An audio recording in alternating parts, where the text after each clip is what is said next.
New कमर्सला काय सांगशील? कारण आता मी असं ऐकलंय की मरीन इंजिनियर जर तुम्हाला व्हायचं असेल तर तुम्हाला 12th नंतर पण तुम्हाला एक्झाम देता येते, आफ्टर युअर ग्रॅज्युएशन सुद्धा तुम्ही कंप्लीट करू शकता. सो त्यांना काय सांगशील तू? एकतर जर तुम्हाला ह्या फील्डमध्ये जायचं असेल तर 12थमधून गेला तर तुम्ही डायरेक्ट एकतर बी.टेक इन मरीन इंजिनिअरिंग करू शकता किंवा बी.एससी इन नॉटिकल सायन्स. हं, जसं की तुम्हाला सांगितलं 2 डिपार्टमेंट असतात, एक इंजिन आणि एक ब्रिजवालं. हं. तर ह्या दोन्हीसाठी तुम्ही 12th नंतर ह्या गोष्टी दोन्ही करू शकता.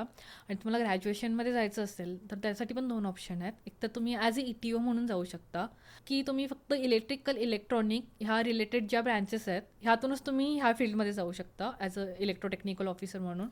आणि जर तुम्हाला इंजिन डिपार्टमेंटला जायचं असेल ॲज अ मरीन इंजिनियर तर तुम्ही मेकॅनिकल डिपार्टमेंटमधून जाऊ शकता. जसं इंजिनिअरिंग झालं आहे तुमचं मेकॅनिकल डिपार्टमेंटमधून तर तुम्ही 1 वर्षाचा एक ट्रेनिंगचा पिरियड असतो, कोर्स असतो. तो 1 वर्ष कोर्स केला की तुम्ही ह्या फील्डमध्ये येऊ शकता ॲज अ मरीन इंजिनियर. आणि इलेक्ट्रिकल इलेक्ट्रॉनिकमधून तुमचं इंजिनिअरिंग झालं असेल ग्रॅज्युएशन कंप्लीट तर तुम्ही ॲज अ इलेक्ट्रोटेक्निकल ऑफिसर म्हणून येऊ शकता. ओके. आता ह्यातलं तू काय केलंयस मग नक्की? मी माझं इंजिनिअरिंग झालं, इलेक्ट्रिकल आणि इलेक्ट्रॉनिक झालं आहे माझं. हं. म्हणजे मी इलेक्ट्रॉनिक टेलिकम्युनिकेशन झालं आहे म्हणून मी ह्या डिपार्टमेंटला आहे, इलेक्ट्रोटेक्निकल ऑफिसर. ओके.